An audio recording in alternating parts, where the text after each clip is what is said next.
அனைவருக்கும் அன்பு வணக்கங்கள் சொந்தங்களே. இந்த வீடியோல நாம பொங்கலுக்கு காப்பு கட்டுற முறையை பத்தி தான் பார்க்க போறோம். இந்த வீடியோக்குள்ள போறதுக்கு முன்னாடி உங்க எல்லாருக்குமே ஆர்ஜே கார்த்திகாவின் அன்பு சொந்தங்கள் அனைவருக்குமே அட்வான்ஸ் ஹாப்பி பொங்கல் விஷயம் தெரிவிச்சுக்கிட்டு சரி வாங்க வீடியோக்குள்ள போயிடலாம்.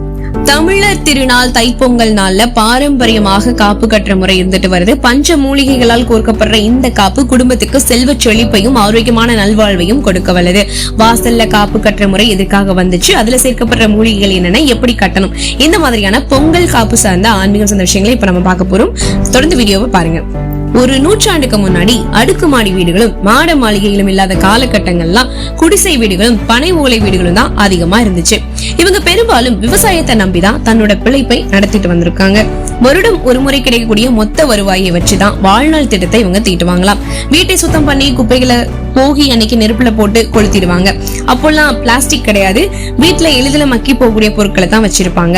வீடுகளை புதுப்பிக்கிறதும் புனரமைப்பதும் சுண்ணாம்பு பூசி காவி தீட்டி கோலாகலமா கொண்டாடப்படுறதும் இந்த தை திருநாள்ல தான். புத்தாடை தரிச்சு புதுப்பானையில பொங்கலிட்டு சூரிய பகவானை வழிபடுவதற்கு முன்னாடி காப்பு கட்டுவாங்க.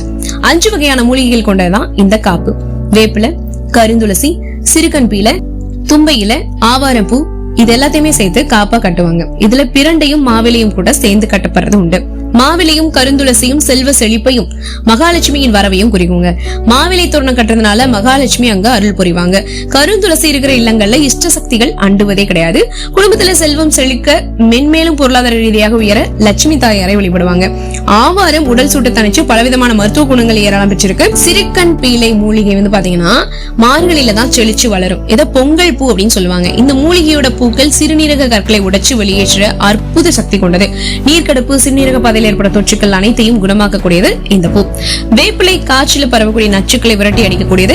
அதனாலதான் திருவிழாக்கள் பண்டிகை காலங்கள்ல வேப்பிலைய தோரணமா கட்டி தொங்க விடுவாங்க. வீட்டுல பலர் கூடும் போது வேப்பிலை தோரணம் மற்றும் காப்பு கட்டுவது ஆரோக்கியத்தை பாதுகாக்கும் அப்படின்னு தான் நம்ம முன்னோர்கள் இப்படி செஞ்சுட்டு வந்திருக்காங்க. தும்பை தலைவலி, தலைபாரம் இது எல்லாத்தையுமே நீக்கும் தன்மை கொண்டது. இதை முகர்ந்து பார்த்தாலே தலைவலி தீர்ந்துருமா.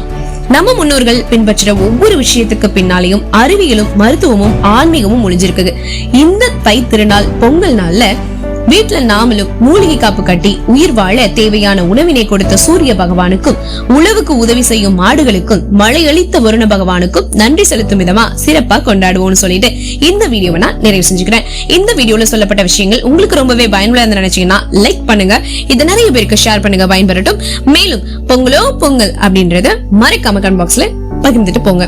அது மட்டும் இல்லங்க, இந்த மாதிரியான அருமையான ஆன்மீக வீடியோகளுக்கு நம்ம சேனலை சப்ஸ்கிரைப் பண்ணி சப்போர்ட் பண்ணுங்க. மீண்டும் சந்திக்கலாம் சொந்தங்களே. நமது சந்திப்புகள் அனைத்தும் சந்தர்ப்பமாகும் பொழுது அதுவரை நன்றி, வணக்கம்.